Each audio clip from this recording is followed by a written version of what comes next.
April 18, 1942. Just after sunrise, Tokyo is waking into a clear spring morning. Trams roll through orderly streets. Factory whistles echo faintly in the distance. The war feels far away here.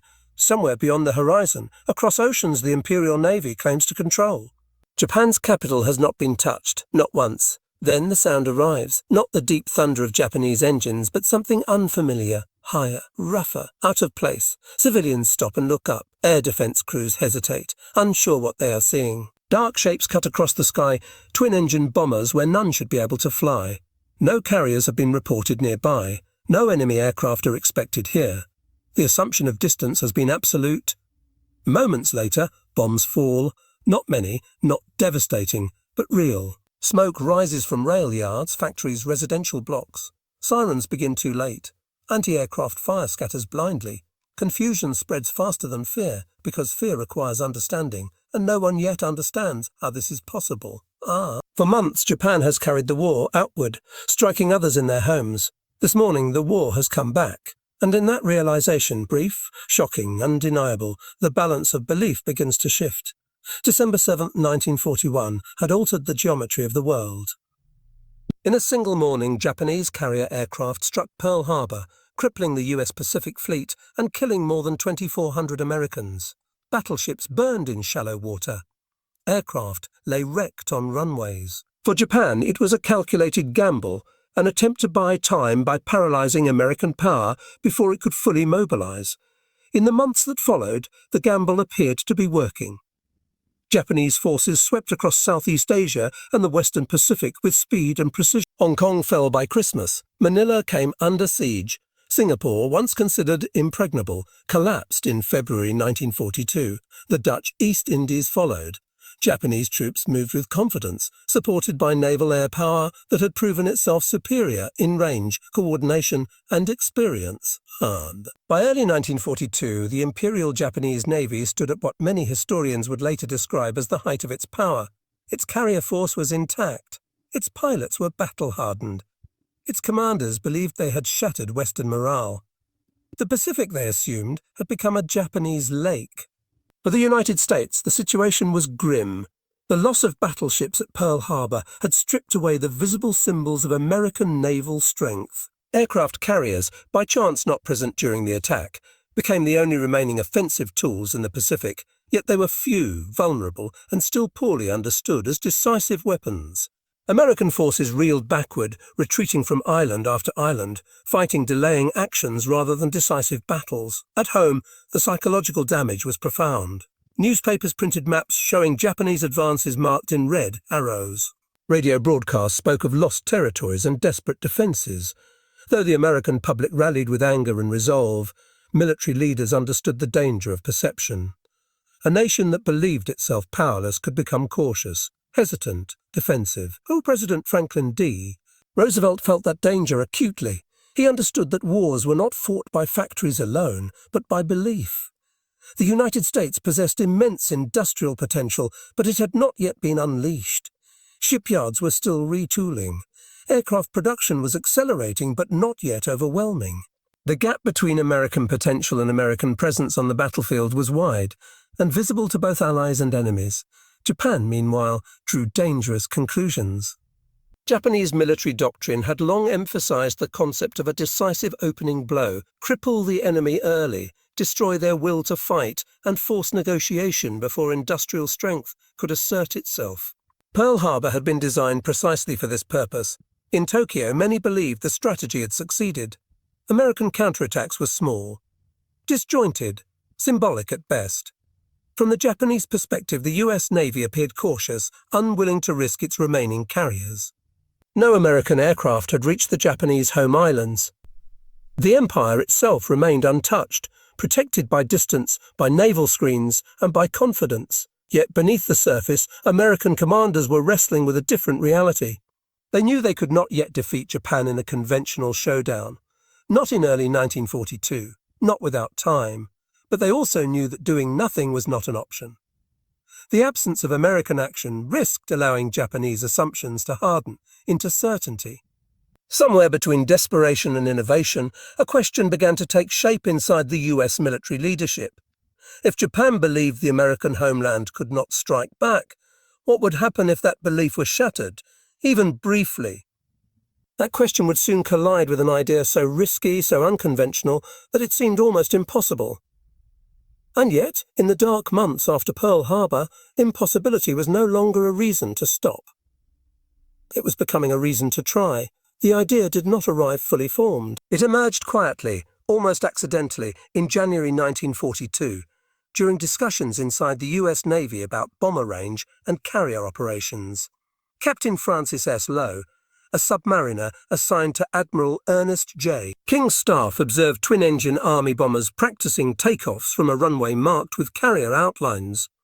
The image lingered. If medium bombers could lift off from a short deck, even once, they might reach places no one expected. When the concept reached higher command, it was not dismissed.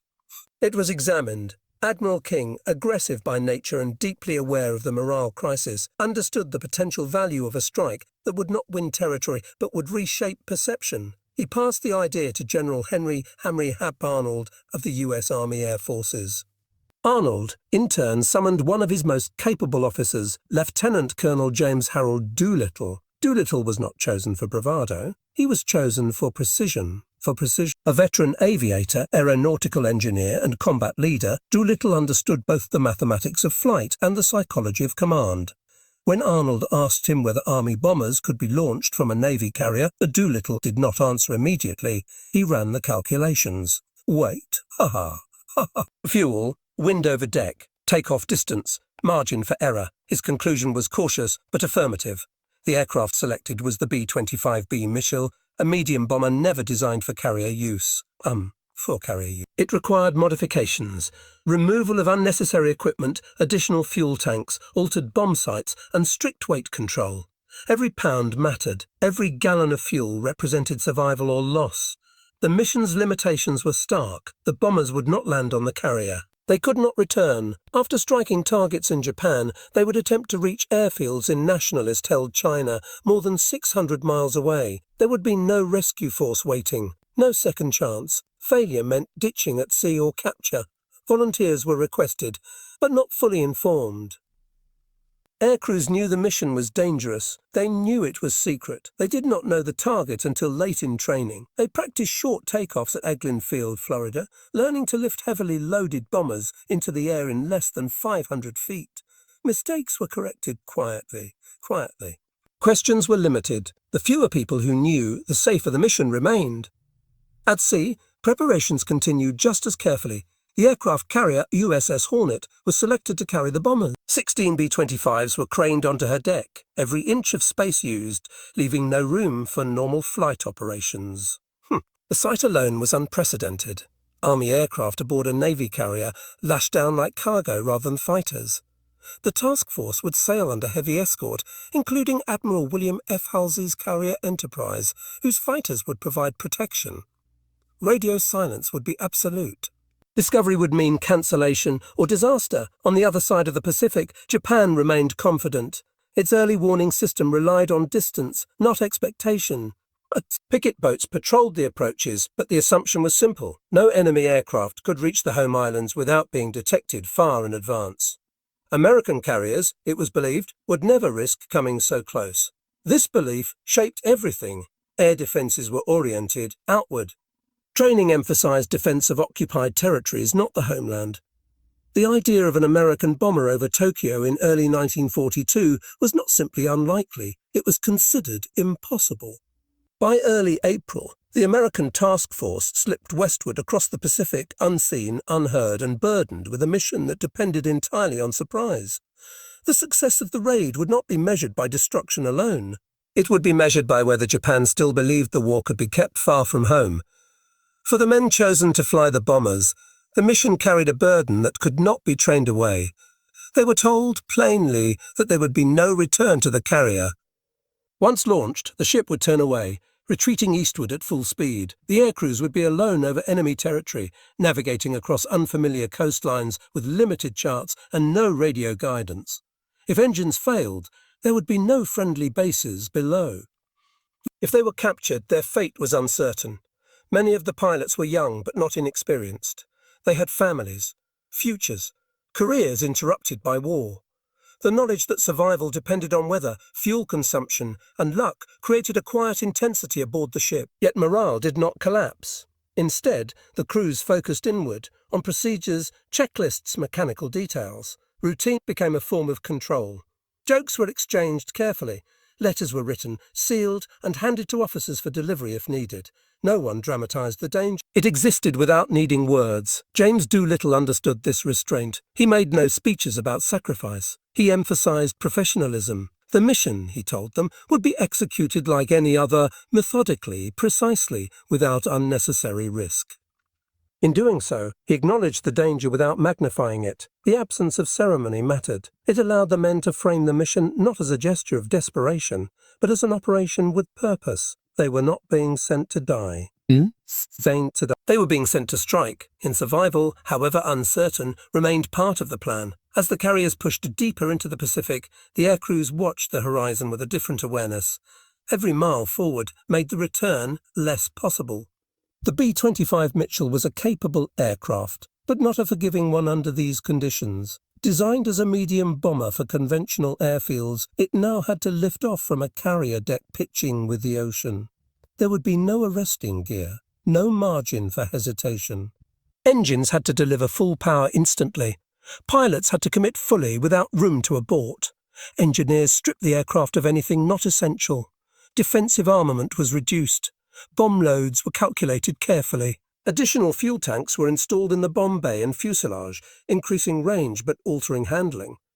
Even the crew's personal gear was limited by weight. Navigation posed its own risks. Over the open Pacific, dead reckoning would guide the aircraft toward Japan. After the strike, navigation would become even more uncertain. Over cloud cover, through worsening weather, toward airfields that might or might not be reachable. Radios remained largely silent to avoid detection. Every technical decision carried consequences. More fuel meant greater range, but longer takeoff distance. Fewer guns meant lighter weight, but increased vulnerability. The mission balanced constantly on these trade-offs, calculated not for comfort, but for possibility. The aircraft were not being made perfect. They were being made just sufficient. For James Doolittle, command carried a singular weight. He would lead the raid personally, flying the first aircraft. This was not symbolic. The lead bomber would set the tone, the timing and the discipline of the attack. If he failed to lift off cleanly, the mission could collapse before it began. Doolittle understood what history might say if the raid failed. He believed, privately, that the loss of all aircraft without meaningful damage might result in court-martial. He accepted that possibility without complaint. Leadership, in this context, meant absorbing risk upward, not distributing it downward. He maintained strict order aboard the ship. Training schedules were enforced. Mistakes were corrected without drama. Confidence was projected quietly, not loudly. Doolittle did not promise success. He promised effort. When the task force entered the most dangerous waters, the responsibility narrowed further. Every decision now mattered. And the next would be made sooner than anyone expected. In April 1942, Japanese confidence in homeland security rested on calculation, not arrogance. Naval planners believed their outer defensive perimeter, stretching through the Central and South Pacific, provided sufficient warning of any American approach. Carrier-based aircraft, they assumed, lacked the range to strike Japan and then escape. Land-based bombers were thought even less capable. Distance itself was considered a shield. Early warning systems reflected this belief. Radar coverage was limited and uneven. Patrol aircraft focused on expected approaches. Picket boats scanned wide arcs, but their role was seen as confirmatory, not critical. The possibility of an American carrier group pushing deep into the Western Pacific was acknowledged, but judged unlikely and strategically irrational. This assessment shaped training and readiness. Air defense drills were sporadic. Ammunition was conserved. Fighter units remained oriented toward offensive operations rather than rapid interception over cities. Tokyo itself, as the political and symbolic heart of the empire, was not believed to be in immediate danger. When warnings arrived, they were filtered through this assumption. Reports that contradicted the established model were more likely to be questioned than acted upon. The idea that American bombers could appear without warning over the home islands simply did not align with prevailing doctrine. Doctrine, in this case, would prove fragile. The Doolittle Raid was not designed to cripple Japan's war industry. Its planners knew the limitations. 16 bombers carrying modest payloads could not destroy factories on a scale that mattered materially. They could not halt production. They could not change the immediate military balance.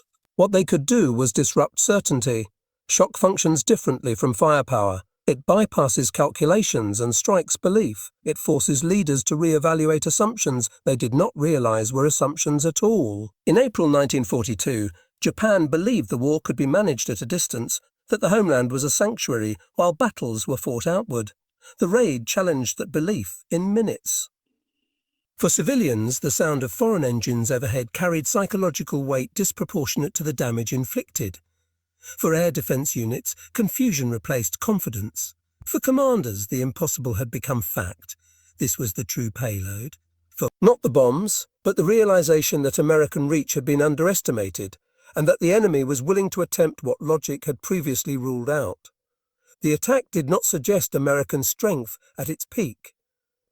It suggested something more unsettling, that this was only the beginning. As the final calculations were made and the task force pushed onward, the moment of collision between assumption and reality approached rapidly. The next sound Japan would hear would not be theoretical. It would be overhead. It would be overhead. The collision came sooner than planned. In the grey hours of April 18, 1942, the American task force lay more than 600 miles from Japan, still outside the intended launch point.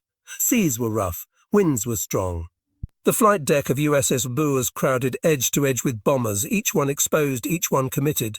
Then came the report. At approximately 7:38 a.m., a Japanese picket boat, 23 Nito Maru, was sighted ahead. Moments later, radio transmissions were detected. Though American gunfire quickly sank the vessel, the damage had already been done. The task force had likely been reported. Admiral William Halsey and Colonel Doolittle faced an immediate decision. Wait and risk interception, or launch early and gamble everything on fuel and weather. There was no prolonged debate. At 8:20 a.m., Halsey's signal was sent, a launch planes. To Colonel Doolittle and gallant command, good luck and God bless you. The deck crews moved with controlled urgency. There would be no warm-up laps, no second attempts. Each bomber would lift off in sequence directly into heavy seas and stiff headwinds. Doolittle's aircraft went first. As the B-25 rolled forward, its nose dipped with a pitching deck. Spray washed over the bow. Engines roared at full power. For a moment, the aircraft seemed to hesitate, balanced between lift and gravity, before pulling free of the carrier, clearing the water by feet. One by one, the remaining bombers followed. Each takeoff was a test of nerve and physics. A single miscalculation could send aircraft and crew into the sea, blocking the deck and ending the mission. None failed. 16 bombers launched successfully, turning westward into low cloud and uncertainty. From that moment on, there was no retreat. Flying low to avoid detection, the aircraft approached the Japanese coast in loose formation, navigating independently. Fuel consumption was already higher than planned. The early launch had shortened margins dangerously. Near midday, the first American bombers reached the home islands. Over Tokyo, Nagoya, Yokohama, Kobe, air raid sirens sounded late and unevenly. Anti-aircraft batteries opened fire with little coordination. Fighters scrambled, but identification lagged behind disbelief. Some pilots initially mistook the intruders for friendly aircraft. Bombs were released quickly. Rail yards, dock facilities, industrial buildings, military installations. The damage was scattered, limited and tactical rather than catastrophic. But the sight of American aircraft overhead, unmolested, unchallenged, was unmistakable. Civilians ran for shelter. Smoke rose in thin columns. Fires broke out and were quickly contained. Yet the question spread faster than the flames. How had the Americans reached Japan? As quickly as they had arrived, the bombers were gone, turning south and west, engines straining, crews calculating distance and fuel with every passing minute. The strike was over, but the most dangerous part of the mission was only beginning. Once the bombs were gone, reality closed in. Each aircraft now flew alone, pushing toward the Chinese coast under worsening conditions. The early launch had erased any safety margin. Headwinds strengthened. Clouds thickened. Navigation became increasingly uncertain. Fuel gauges dropped steadily, some approaching empty long before land was sighted. Radio silence remained mostly intact, but crews understood the truth without words. They would not reach their intended airfields. As night fell, rain moved in from the east. Mountains rose beneath cloud cover. With fuel nearly exhausted, pilots made final decisions: ditch, bail out, or attempt crash landings wherever ground appeared. One by one, aircraft disappeared into darkness. Most crews bailed out over occupied or contested territory. Some landed hard in fields or riverbeds. Several aircraft crashed outright. Miraculously, none were lost over open ocean, though survival often came at the cost of injury. Chinese civilians and nationalist soldiers played a decisive role. Despite the danger, villagers hid American airmen, guided them through countryside controlled by Japanese forces, and passed them onward toward safety. This assistance came at a terrible price. In the weeks that followed, Japanese reprisals swept through the region, resulting in tens of thousands of civilian deaths, an atrocity directly linked to the raid's aftermath. Not all airmen escaped. One B-25 diverted north toward Vladivostok, landing in the Soviet Union, where its crew was interned under neutrality laws before eventually escaping months later. 8 airmen were captured by Japanese forces in China. 3 were executed after a military trial. 1 died in captivity from illness. The remaining 4 survived years as prisoners of war. Back in the Pacific, the carriers had already turned away. Halsey's task force withdrew at high speed, expecting pursuit that never came. Japanese naval forces, stunned and uncertain, failed to locate the attackers. The ocean closed behind them, leaving only unanswered questions. James Doolittle, meanwhile, believed his career was over. Assessing the limited physical damage and the loss of all aircraft, he assumed the mission would be judged a failure. He prepared himself for disgrace, even punishment. In his own estimation, the raid had cost more than it had achieved. Japan's leadership was reaching a different conclusion. Within hours, investigations began. Air defense commanders were questioned. Naval assumptions were re-examined. Reports circulated rapidly, confirming what had seemed impossible that morning. American bombers had struck the home islands. The damage could be repaired. The belief could not. For the first time since the war began, Japan confronted a dangerous truth. Distance was no longer protection. In Tokyo, the official response was measured, but beneath it, urgency spread quickly. Initial public statements minimized the raid, describing it as a minor nuisance carried out by a small number of enemy aircraft. Damage assessments emphasized limited destruction. Civil defense officials highlighted rapid containment of fires. The message was clear: control the narrative, preserve confidence. Privately, the tone was very different. The Imperial Japanese Navy and Army launched immediate investigations into how American aircraft had penetrated the homeland. Radar coverage, patrol patterns, and command response times were scrutinized. The sinking of the picket boat was recognized as a critical failure, but it was only one part of a larger problem. The core issue was assumption. Planners had assumed that American carriers would not approach Japan closely enough to launch medium bombers. The raid shattered that belief. If it had happened once, it could happen again, and potentially with greater force. Admiral Isoroku Yamamoto, commander of the combined fleet, grasped the implications quickly. Yamamoto had long warned that Japan could not win a prolonged war against American industrial capacity. The raid reinforced his fears. It demonstrated not American strength in 1942, but American intent, the willingness to accept risk in order to strike symbolically and psychologically. The raid accelerated debates already underway. Within weeks, emphasis shifted toward extending Japan's defensive perimeter farther east. The goal was to eliminate the threat of American carriers by forcing a decisive battle. Midway Island, once considered marginal, suddenly became critical. If captured, it would push the American carrier force farther from Japan and restore a sense of strategic depth. Homeland defenses were reorganized. More fighters were assigned to home defense units. Anti-aircraft training intensified. Radar development and deployment received increased attention. Cities that had once felt distant from the front now prepared for future attacks. The psychological impact extended beyond military circles. For civilians, the raid planted a seed of vulnerability. The war was no longer something carried outward by victorious forces. It had crossed the threshold and returned. Though censorship limited public discussion, private conversations changed tone. Confidence became conditional. In China, the consequences were brutal and immediate. Japanese forces launched large-scale punitive operations against regions believed to have aided the American airmen. Villages were destroyed. Civilians were executed. The reprisals were intended to send a message, but they also exposed the extent to which the raid had unsettled Japanese control. The Doolittle Raid had not altered the map, but it had altered the tempo. Japanese strategy, once focused on expansion and consolidation, now carried an undercurrent of urgency, an unspoken recognition that time was no longer a neutral factor. The war had reached Japan sooner than expected, and that realization demanded a response. Across the Pacific, the reaction unfolded very differently. When news of the raid reached the United States, it landed on a population still absorbing months of defeat. Details were scarce at first, targets were not named, aircraft were not described. What mattered was the headline itself: American bombers had struck Japan. The effect was immediate. Newspapers carried the story with restrained triumph. Radio broadcasts repeated the announcement throughout the day. For the first time since Pearl Harbor, Americans heard confirmation that the enemy had been reached, not just resisted.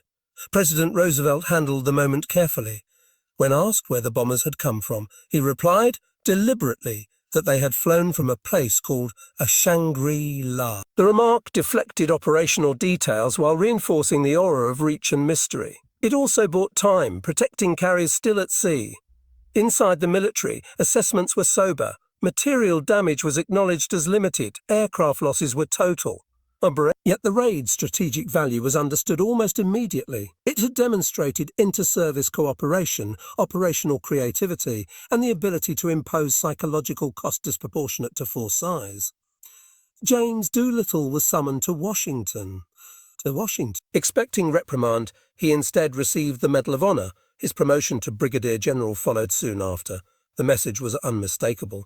Risk taken in service of strategic effect would be rewarded, not punished. For the American public, the raid recalibrated expectation. It did not suggest that victory was near. It suggested that retreat was not permanent, that innovation could offset weakness, that the war would be fought actively, not endured passively. Internationally, the message travelled just as far. Allied nations saw proof that the United States was not broken, that it was willing to act offensively even when conditions were unfavourable. For occupied populations, the raid carried symbolic weight, small, distant, but real. Inside Japan, censorship prevented full public acknowledgement, but the leadership could not ignore the implications. The raid had not been an endpoint. It was a signal. American production was accelerating. New carriers were under construction. Aircrews were training in growing numbers. The attack on Tokyo had been carried out with limited resources that would soon multiply. In hindsight, the raid marked a psychological hinge. Before it, Japan fought with confidence that distance and momentum would protect the homeland. After it, planning was shaped by the awareness that American power, still embryonic, was already reaching outward. The raid did not win the war, but it clarified its direction. And that direction pointed toward an inevitable confrontation where belief, not just firepower, would decide outcomes. The Doolittle Raid left behind few ruins. Factories resumed production. Rail lines were repaired. The skyline of Tokyo looked much the same in the days that followed. Measured in tonnage or territory, the attack barely registered on the scales of total war, yet history rarely turns on measurements alone. What changed on April 18, 1942, was not Japan's capacity to fight, but its certainty about where the fight would take place. The raid punctured a belief that had quietly underwritten early Japanese strategy that the homeland lay beyond American reach, protected by distance and momentum. For the United States, the raid carried a different meaning. It did not announce strength at its peak. It announced intent at its beginning. The bombers that reached Japan were launched from a single carrier deck, flown by crews who knew the odds and accepted them anyway. Behind them stood an industrial system just starting to mobilize, an air force still expanding, and a naval doctrine still evolving. In that sense, the raid functioned as a preview. It suggested what American power would look like once time, production, and experience aligned. It demonstrated that innovation could substitute for numbers temporarily and that morale could be shaped by action even when material advantage lagged behind. For Japan, the realization was sobering. The war could not be contained. Every mile of ocean was now contested space. Every assumption about safety had to be reconsidered. The urgency that followed would drive decisions, some calculated, others desperate, that reshaped the course of the Pacific War. The Doolittle Raid did not decide the conflict, but it ended an illusion. That the war could be fought outward without consequence. That the enemy would wait. That distance could replace vigilance. From that morning forward, Japan knew something it had not known before. The Americans were not finished. They were only beginning to fight.